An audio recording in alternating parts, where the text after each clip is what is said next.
नमस्कार, आप देख रहे हैं यूपी विशेष। यूपी में 1,40,000 के पार हो गए कोरोना केस और केजीएमयू की जांच रिपोर्ट में 548 कोरोना पॉजिटिव पाए गए। 5,017 सैंपल्स जांचे गए, जिसमें 548 मरीजों की रिपोर्ट पॉजिटिव आई है।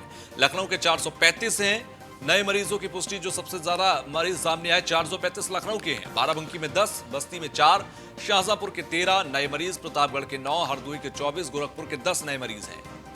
तो एक बड़ा कोरोना ब्लास्ट कह सकते हैं। लखनऊ के अंदर 435 मरीज एक साथ पॉजिटिव आना। केजीएमयू की जांच लैब के अंदर 5,000 के आसपास सैंपल्स जांचे गए, जिसमें 548 पॉजिटिव निकले। इन 548 में 435 लखनऊ के हैं। लखनऊ के अंदर स्थिति काफी गंभीर हो चली है और लखनऊ के अंदर लगातार जिस तरीके से मामले सामने आ रहे हैं, सवाल उठने लगे हैं, क्योंकि राजधानी के अंदर अगर ये हाल है तो उत्तर प्रदेश के बाकी जिलों की क्या स्थिति होगी। तो लखनऊ में जैसे जैसे टेस्टिंग बढ़ रही है, वैसे वैसे वहां पर मामले भी तेजी से सामने आ रहे हैं। बाराबंकी में 10, बस्ती में 4, शाहजहांपुर में 13 नए मरीज सामने आए।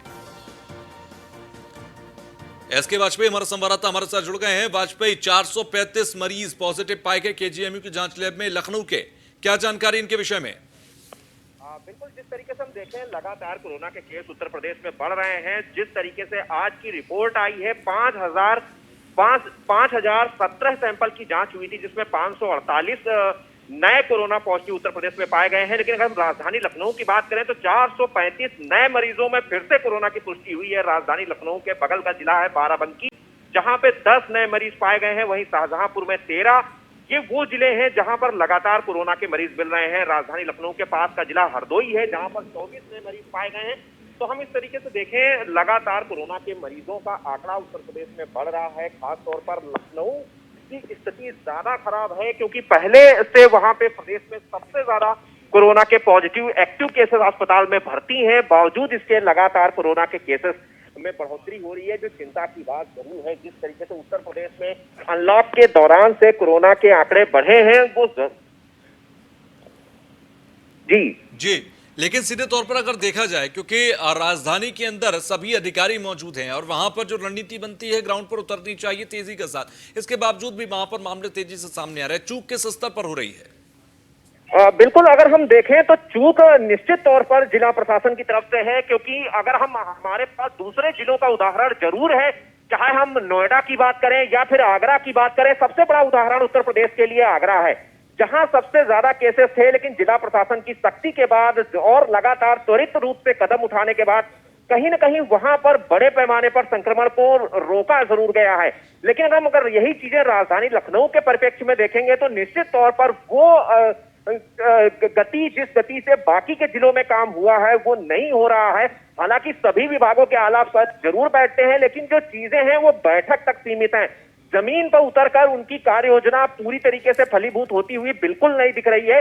उसका उदाहरण है कि लगातार लखनऊ में 500 से 700 केस प्रतिदिन के हिसाब से बढ़ रहे हैं, जो चिंता की बात जरूर है। हालांकि जो डिस्चार्ज होने वाले मरीजों की संख्या है वो भी काफी है, लेकिन जिस अनुपात में लगातार मरीज बढ़ रहे हैं, उस अनुपात में डिस्चार्ज का आंकड़ा बहुत कम है, जो चिंता जरूर बढ़ा रहा है। हालांकि जो होम क्वारंटीन की अनुमति उत्तर प्रदेश सरकार की तरफ से दी गई है, ये जरूर जो है हॉस्पिटल्स के लिए थोड़ा राहत है। अन्यथा उत्तर लखनऊ की अगर हम बात करें तो इतनी बड़ी संख्या में बेड्स और लोगों को भर्ती करने की सुविधा नहीं है, जो कि आज की स्थिति है। जी ठीक है, चलिए, बहुत बहुत शुक्रिया हमसे जुड़ने के लिए।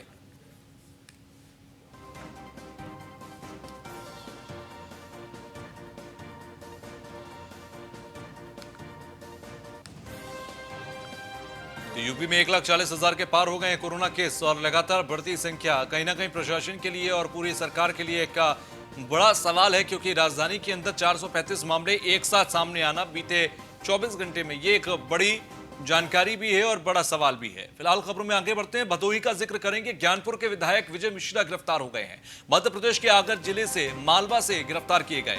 भदोही पुलिस की सूचना पर एमपी पुलिस ने गिरफ्तार किया। भदोही के एसपी राम बदन सिंह ने की गिरफ्तारी की पुष्टि। विजय मिश्र, उनकी पत्नी और बेटे पर उनके एक रिश्तेदार पर केस दर्ज कराया गया था।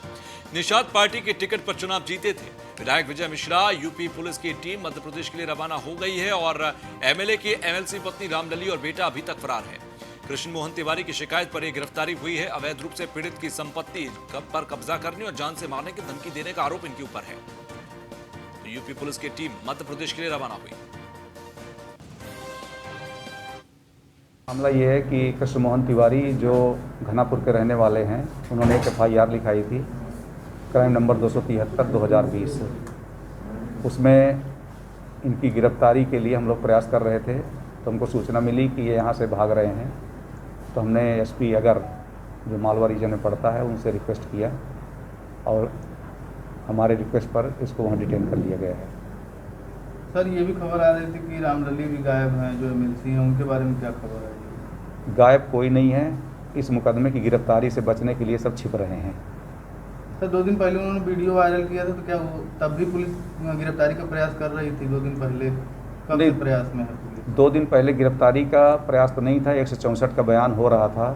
जब 164 का बयान हो गया कंप्लेनेंट का, तब उन्हें लगा कि अब मेरी गिरफ्तारी निश्चित है, तब उन्होंने भागना शुरू कर दिया। अब सर, आप लोग के स्तर से क्या कार्रवाई की जा रही है? अब मुकदमे की पूरी विवेचना करेंगे और जो वांटेड अभियुक्त हैं उनको जेल भेजेंगे। नहीं, उनको वहाँ से यहाँ लाने का प्रक्रिया चली रही है। हमारी टीम रवाना हो चुकी है वहाँ, और अब उनको ट्रांजिट रिमांड लेकर के इस मुकदमे में ले आएगी।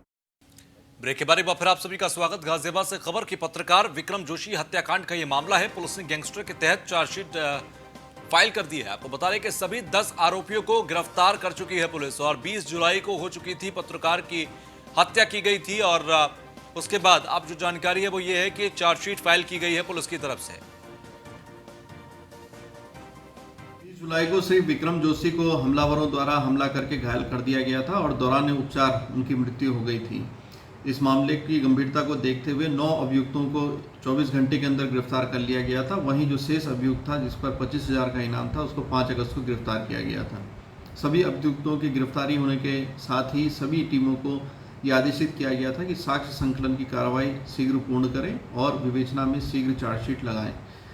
यह अवगत कराना है सभी को कि संपूर्ण मामले में लगभग 3 हफ्ते के अंदर ही पुलिस द्वारा चार्जशीट लगाने की कार्रवाई पूर्ण कर ली गई है। समस्त साक्ष्य एकत्रित कर लिए गए हैं और साथ ही इन 10 अभियुक्त, जिसमें प्रमुख अभियुक्त रवि और छोटू दोनों शामिल हैं, इन सभी अभियुक्तों के विरुद्ध गैंगस्टर अधिनियम के तहत कार्रवाई की गई है और गैंगस्टर अधिनियम के तहत भी इनके विरुद्ध जो समस्त कार्रवाइयाँ हैं, साथ में विवेचना गैंगस्टर अधिनियम के तहत वह भी प्रचलित कर दी गई है। अब खबर संभल से है, जहां पर अगवा कर नाबालिग से रेप और हत्या को अंजाम दिया गया। पड़ोसी युवक ने 9 साल की नाबालिग से रेप किया। रेप के बाद हत्या कर शव दफनाने की फिराक में था आरोपी। ग्रामीण ने आरोपी को जमकर पीटा। आरोपी गिरफ्तार कर लिया गया। चंदूसी कोतवाली के इलाके की वारदात है। तो रेप के बाद हत्या कर शव दफनाने की फिराक में था आरोपी। हाँ, चंदौसी थाना क्षेत्र में कल एक सूचना मिली आज की। कल एक लड़की अपने घर से शाम को गई थी खेलने के लिए, लेकिन घर जब वापस नहीं आई है तो उसके परिजन उसको खोजने के लिए निकले हैं। तो उसको ये पता लगा कि ये लड़की इसी मोहल्ले के रहने वाले दयाराम नाम के घर पे गई थी टीवी देखने। और उसके बाद जब ये लोग तलाश करते करते सुबह हो गई, तो सुबह 4 बजे देखा कि दयाराम हाथ में एक टाट की बोरी में कुछ लेके जा रहा था। उन लोगों ने दौड़ा के उसको रोका, पूछा तो उसमें देखा कि उसकी बच्ची की ही उसमें लाश मिली है। तब तक उसको उन्होंने पकड़ के तुरंत पुलिस को सूचना दिया है। पुलिस तत्काल मौके पर आई है और बोरे को अपने कब्जे में लेके आरोपी को अपने हिरासत में ले लिया है। सर, रेप की आशंका जताई गई है। क्या ये घटना को अकेला इंसान था घटना को अंजाम देने वाला, या कुछ और लोग? ये अब जब PM रिपोर्ट के बाद ही जब कुछ मिलेगा तब इस पर कुछ आरोपी से पूछताछ में कुछ अभी तक पता चला? अभी तक कुछ पता नहीं चला है। PM के बाद ही इस पर कुछ कहा जा सकता है, इसकी पुष्टि। तो आपको बता दें कि रेप के बाद हत्या करने की कोशिश हुई और ग्रामीणों ने आरोपी को जमकर पीटा। फिलहाल आरोपी गिरफ्तार कर दिया गया। चंदूसी कोतवाली इलाके की ये पूरी वारदात है। संभल का मामला, अगवा कर नाबालिग से रेप और हत्या की गई है। आपको बता दें कि पड़ोसी युवक ने 9 साल की नाबालिग से पहले तो रेप किया, उसके बाद उसकी हत्या की और शव को दफनाने की फिराक में था। इसके बाद वो पकड़ा गया और स्थानीय लोगों ने उसे जमकर पीटा। खबर रायबरेली से है, जहां पर लगातार हो रही आपराधिक वारदातों से हलकान खान ने आज उस समय राहत की सांस ली जब लंबे समय से लूट को अंजाम देकर फरार गैर जनपद के एक बदमाश को उसके साथी के साथ ऊंचाहार पुलिस ने दबोच लिया और उसके कब्जे से एक अवैध तमंचा, कारतूस के साथ ही लूटा गया मोबाइल भी बरामद किया गया। गिरफ्तार किए गए एक आरोपी पर 15,000 रुपए का इनाम भी घोषित था। तो अवैध तमंचा और कारतूस बरामद किए गए हैं। फिलहाल ये काफी समय से गैर जनपद का एक व्यक्ति था जो कि लूट की घटनाओं को अंजाम देता था। ये अपने साथी के साथ गिरफ्तार कर लिया गया। ऊंचाहार पुलिस ने गिरफ्तार किया।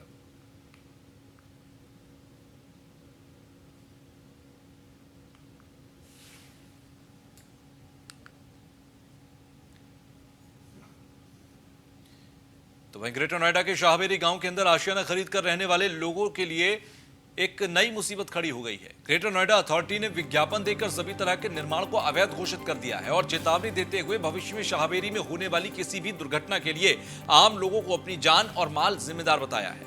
नोएडा एक्सटेंशन के शाहबेरी गांव में मौजूद इन मझौली इमारतों में लाखों परिवारों के ख्वाब पल रहे हैं। इन ख्वाबों को पूरा करने की जद्दोजहद में लगे हजारों परिवारों के लिए ग्रेटर नोएडा अथॉरिटी के एक विज्ञापन ने ख्वाबों को किसी इमारत की तर्ज पर जमींदोज कर दिया है। इसकी वजह से हजारों परिवारों पर अपने सर पर मौजूद छत छीनने का डर मंडराने लगा है। ग्रेटर नोएडा अथॉरिटी ने IIT दिल्ली की रिपोर्ट का हवाला देते हुए पूरे शाहबेरी में हुए अवैध निर्माण को घोषित किया। भूमाफियाओं और अथॉरिटी अफसरों की मिलीभगत से हुए निर्माण का जिम्मेदार अब पूरी तरह से यहां रहने वाले लोगों को बना दिया गया। अपनी जिम्मेदारी और अपनी जिंदगी पूरी जमा पूंजी से एक आशियाना खरीदने वाले लोग पूरी तरह दरबदर ठोकरें खाने को मजबूर हो गए हैं। दिलचस्प यह है कि शाहबेरी में पिछले एक दशक में हुए निर्माण को लेकर अभी तक किसी भी अफसर की जिम्मेदारी तय नहीं हुई, ना ही आगे होने की उम्मीद है।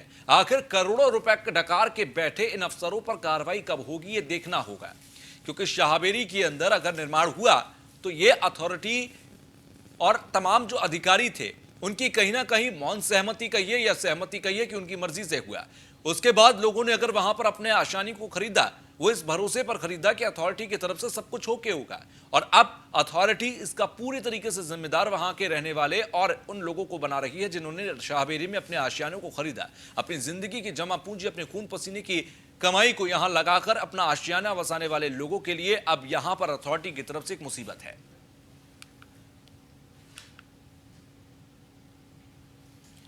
तो विज्ञापन के खानापूर्ति के जरिए अपनी जवाबदेही से बचने की कोशिश ग्रेटर नोएडा अथॉरिटी ने की है। ग्रेटर नोएडा अथॉरिटी की तरफ से जो नया कारनामा है, इससे लोग काफी आक्रोशित है, क्योंकि इससे पहले लगभग साल भर पहले शाहबेरी के अंदर एक मूवमेंट चलाया गया था अथॉरिटी की तरफ से कि बिल्डिंग्स को गिरा दिया जाए और जो अवैध निर्माण है इसके पीछे महीनों तक प्रदर्शन शाहबेरी के तमाम रहने वाले रेजिडेंट्स ने किया था।